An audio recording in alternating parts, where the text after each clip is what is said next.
A história do profeta Elias. O profeta Elias foi um dos homens mais conhecidos na Bíblia, citado tanto no Antigo Testamento quanto no Novo. A história de Elias possui um papel muito ativo na narrativa bíblica, e nesse estudo conheceremos tudo o que a Bíblia nos diz acerca de quem foi Elias.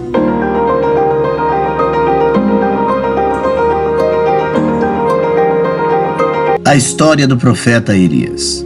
O profeta Elias viveu no século 9 a.C., durante os reinados de Acabe e Acasias, no Reino do Norte. Lembrando que em sua época o povo de Israel havia se dividido em dois reinos. Judá era o reino do sul, com a capital em Jerusalém, e Israel era o reino do norte, com a capital em Samaria. A Bíblia não revela nada sobre a vida pessoal e familiar do profeta Elias. Sabemos apenas que ele era um tisbita e que morava na terra de Gileade, a leste do rio Jordão. O nome Elias significa Jeová é Deus. O ministério do profeta Elias. O ministério do profeta Elias está registrado nos livros de 1ª e 2ª Reis.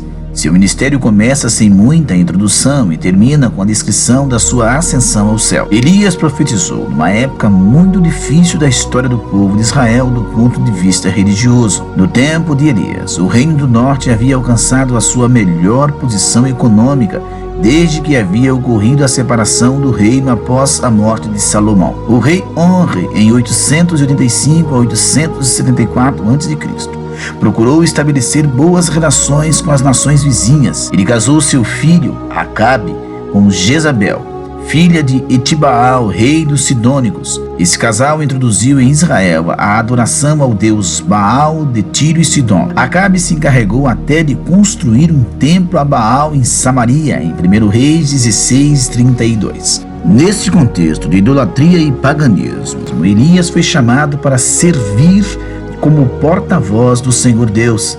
Ele recebeu a responsabilidade de lembrar os israelitas que eles eram o povo de Deus. O ministério de Elias pode ser organizado em 6 importantes episódios.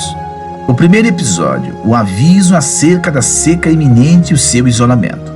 2. A luta no Monte Carmelo, onde enfrentou os profetas de Baal. 3. A fuga para o Monte Horebe. 4. O episódio envolvendo Nabote. 5. A profecia acerca de Acasias.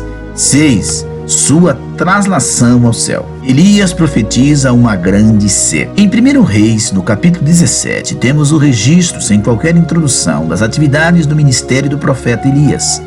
Na ocasião, o profeta Elias anunciou que haveria uma grande seca.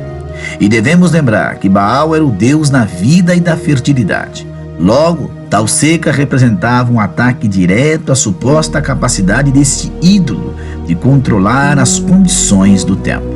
Após esta profecia, Elias recebeu recomendações divinas para que se retirasse para o Oriente, escondendo-se junto ao ribeiro de Querite, e neste lugar, Elias foi sustentado milagrosamente.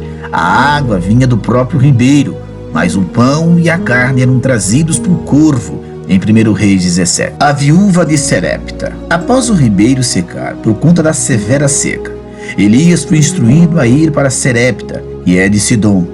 Lá ele seria sustentado por uma viúva, em 1 Reis 17. Num primeiro instante, imagina-se que a viúva que sustentaria o profeta seria uma mulher de posse.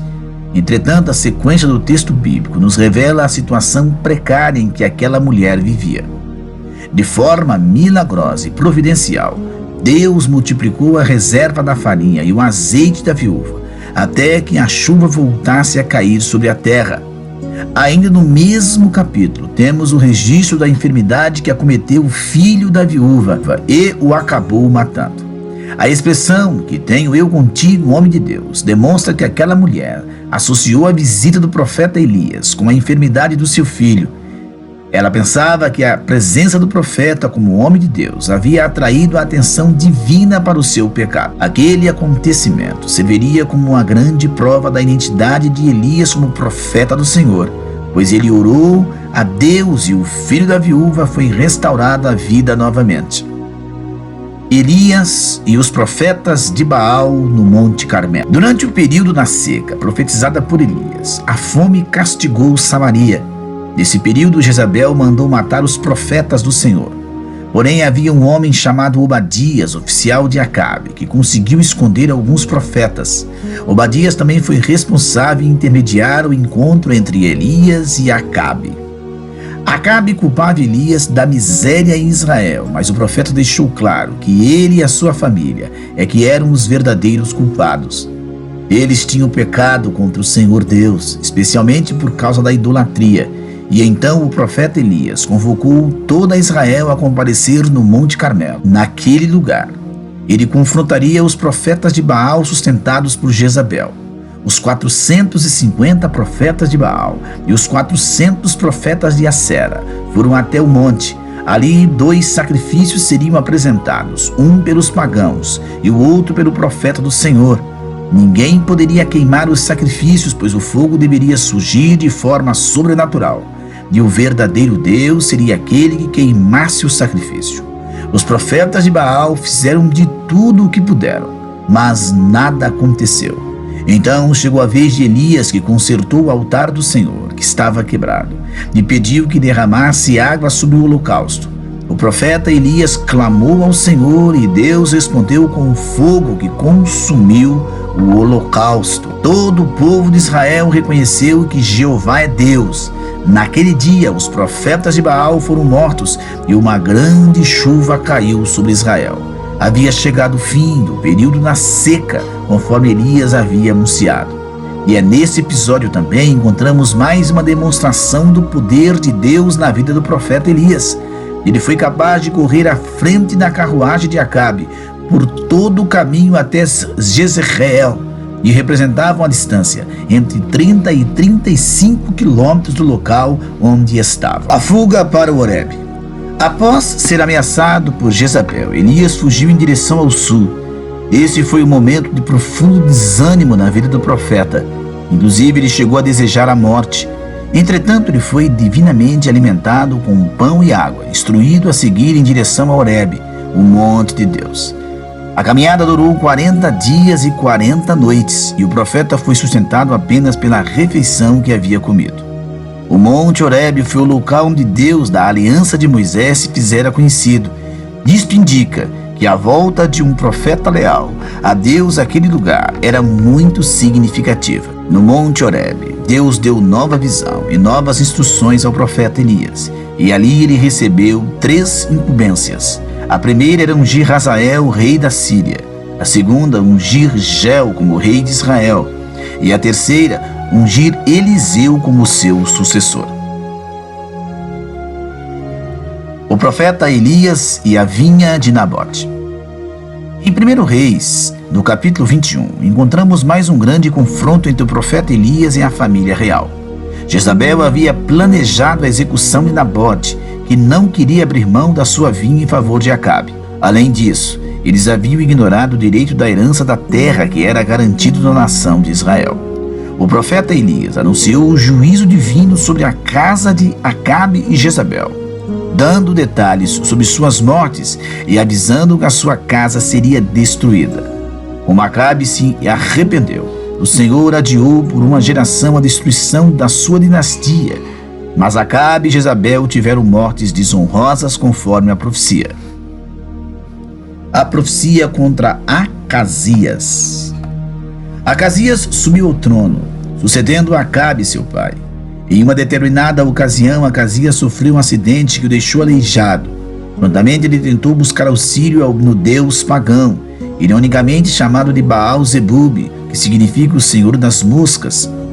Esse era um trocadilho que ridicularizava o nome de Baal-zebub, que significa Senhor ou Príncipe. Acasias desejava saber se poderia se recuperar do seu problema, mas Elias interceptou os mensageiros de Acasias e ordenou que voltassem ao rei avisando que ele havia ignorado o Deus de Israel e que certamente morreria. Revoltado, Acasias deu ordens para que o profeta Elias fosse preso. Ele enviou um capitão com 50 soldados ao encontro de Elias, que estava no cume do monte. No entanto, todos eles acabaram consumidos pelo fogo que desceu do céu. Acasias enviou outro capitão com 50 soldados, e também foram consumidos com fogo. Insistente, Acasias enviou mais um capitão com seus soldados. Este último capitão saiu ao encontro de Elias e suplicou por sua vida e pela vida dos seus soldados. O profeta Elias, então, acompanhou e foi à presença do rei para transmitir pessoalmente a sua mensagem. Assim como Elias havia predito, Acasias não se recuperou e morreu. Elias é levado ao céu. No final do ministério de Elias, está registrado em 2 Reis, no capítulo 2.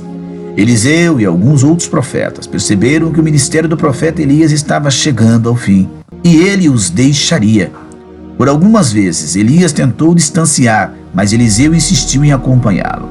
É importante lembrar que Eliseu já havia sido vocacionado para suceder o profeta Elias. Essa era uma referência ao direito da primogenitura praticada nas famílias israelitas. Em Israel, o filho primogênito recebia a porção dobrada da herança da família. Além disso, ele tinha o direito de suceder o patriarca da casa. Deuteronômio e Gênesis relatam tais fundamentos. Em outras palavras, Eliseu estava desejando se tornar o principal herdeiro espiritual de Elias. Ele não queria ser exatamente 2 vezes mais poderoso que o profeta, como muitas pessoas imaginam. Eliseu fez um pedido muito ousado. Elias lhe respondeu que não cabia a ele, sim a Deus, decidir se o pedido de Eliseu seria atendido. A sequência do texto bíblico nos informa que a concessão desse pedido de Eliseu foi garantida. Eliseu viu Elias ascender aos céus em um redemoinho, escoltado com um carro de fogo e cavalos de fogo. 2 Reis 2:11. Elias no Antigo Testamento. Tanto o Antigo Testamento como o Novo Testamento fazem registros de Elias. Elias aparece em 1º e 2 Reis e em 2 Crônicas, no Velho Testamento. O livro de Malaquias também faz uma menção ao profeta Elias. E nos livros do Novo Testamento, Elias é citado em Romanos, Tiago, Mateus e Marcos. Essa é a bela história do profeta Elias, o profeta do fogo. Graça e paz.